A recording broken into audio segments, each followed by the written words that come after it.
8th class exercise 2.2 first problem. నీవు ఒక సంఖ్య నుంచి 1/2ను తీసివేసి ఫలితాన్ని 1/2తో గుణిస్తే 1/8 వస్తుంది. ఆ సంఖ్య ఏది? సొల్యూషన్. నీవు ఒక సంఖ్య x మైనస్ 1/2 ఇంటూ తీసివేసి ఫలితాన్ని 1/2తో గుణిస్తే 1/8 వస్తుంది. మనం ఆ సంఖ్య ఏది? ఆ సంఖ్య మీన్స్ x కనుక్కోవాలి.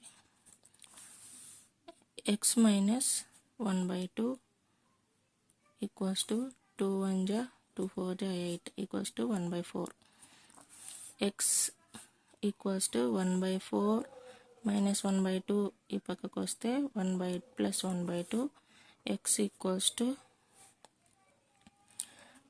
2కి 4కి ఎల్సిఎం తీసుకుంటే 2 1 జా 2 2 జా 4 2 2 జా 4 ఎల్సిఎం 1 ప్లస్ 2 వస్తుంది.